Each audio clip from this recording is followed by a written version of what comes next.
सब वैष्णवों को जय श्री कृष्णा। मैं आज आपके समक्ष लेकर आई हूँ कार्तिक मास की कथा का पहला अध्याय। मैं सिमरू माता शारदा, बैठे जिह्वा आए, कार्तिक मास की कथा पढ़ूँ, मन बड़ा हर्षाए। नैमिषारण्य तीर्थ में श्री सूत जी ने 88,000 सौनकादि ऋषियों से कहा, अब मैं आपको कार्तिक मास की कथा विस्तार पूर्वक सुनाता हूँ, जिसका श्रवण करने से मनुष्य के सभी पाप नष्ट हो जाते हैं और अंत समय में वैकुंठ धाम की प्राप्ति होती है।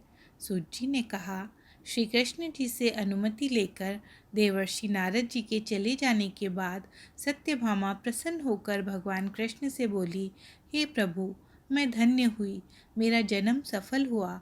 मुझ जैसी त्रैलोक्य सुंदरी के जन्मदाता भी धन्य हैं, जो आपकी 16,000 स्त्रियों के बीच में आपकी परम प्यारी पत्नी बनी। मैंने आपके साथ नारद जी को वह कल्प वृक्ष आदि पुरुष विधि पूर्वक दान में दिया, परंतु वही कल्प वृक्ष मेरे घर लहराया करता है। यह बात मृत्युलोक में किसी स्त्री को ज्ञात नहीं है। हे त्रिलोकीनाथ, मैं आपसे कुछ पूछने की इच्छुक हूँ।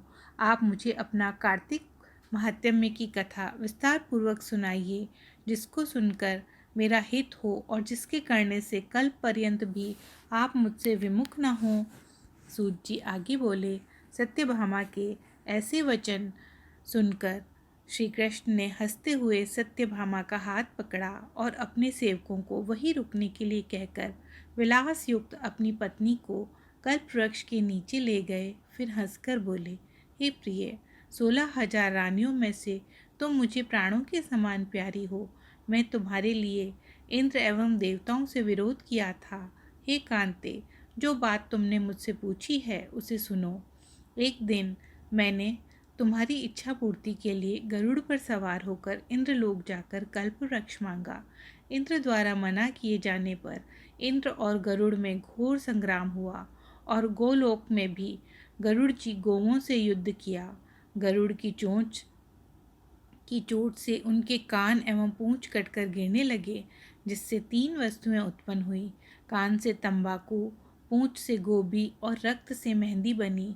इन तीनों का प्रयोग करने वाले को मोक्ष नहीं मिलता। तब गौवों ने भी क्रोधित होकर गरुड़ पर वार किया, जिससे उसके 3 पंख टूटकर गिर गए। इससे पहले पंख से नीलकंठ, दूसरे से मोर और तीसरे से चकवा और चकवी उत्पन्न हुए।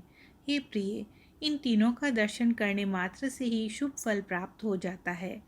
यह सुनकर सत्यभामा ने कहा, हे प्रभु, कृपया मुझे मेरे पूर्व जन्मों के विषय के बताइए कि मैंने पूर्व जन्म में कौन कौन से दान, व्रत और जप नहीं किए, मेरा कैसा स्वभाव था, मेरे जन्मदाता कौन थे और मुझे मृत्युलोक में जन्म क्यों लेना पड़ा। मैंने ऐसा कौन सा पुण्य कर्म किया जिससे मैं आपकी अर्धांगिनी हुई। श्री कृष्ण ने कहा, हे प्रिय, अब मैं तुम्हारे द्वारा पूर्व जन्म में किए हुए पुण्य कर्मों को विस्तार पूर्वक कहता हूँ, उसे सुनो। पूर्व समय में सतयुग के अंत में मायापुरी में अत्रि गोत्र में वेद वेदांत का ज्ञाता देव शर्मा नामक एक ब्राह्मण निवास करता था। वह प्रतिदिन अतिथियों की सेवा, हवन और सूर्य भगवान का पूजन किया करता था। वह सूर्य के समान तेजस्वी था। वृद्धावस्था में उसे गुणवती नामक कन्या की प्राप्ति हुई। उस पुत्रहीन ब्राह्मण ने अपनी कन्या का विवाह अपने ही चंद्र नामक शिष्य के साथ कर दिया। वह चंद्र को अपने पुत्र के समान मानता था और चंद्र भी उसे अपने पिता की भांति सम्मान देता था। एक दिन वे दोनों कुश व समीधा लेने के लिए जंगल में गए। जब वे हिमालय की तलहटी में भ्रमण कर रहे थे, तब उन्हें एक राक्षस आता हुआ दिखाई दिया। उस राक्षस को देखकर भय के कारण उनके अंग शिथिल हो गए और वे वहां से भागने में भी असमर्थ हो गए। तब उस काल के समान राक्षस ने उन दोनों को मार डाला। चूंकि वे धर्मात्मा थे, इसलिए मेरे पार्षद उन्हें मेरे वैकुंठ धाम में मेरे पास ले आए। उन दोनों द्वारा आजीवन सूर्य भगवान की पूजा किए जाने के कारण मैं उन दोनों पर अति प्रसन्न हुआ।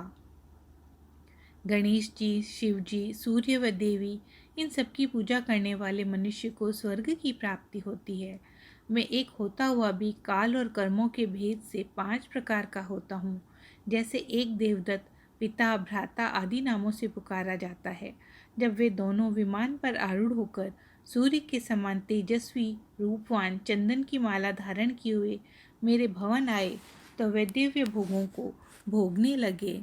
इस प्रकार कार्तिक मास का प्रथम अध्याय समाप्त हुआ। जय श्री कृष्णा। अगर आपको मेरा कथा वाचन पसंद आया तो मेरे चैनल को लाइक और सब्सक्राइब करना ना भूलिए और अगली कथा के इंतज़ार में रहिए।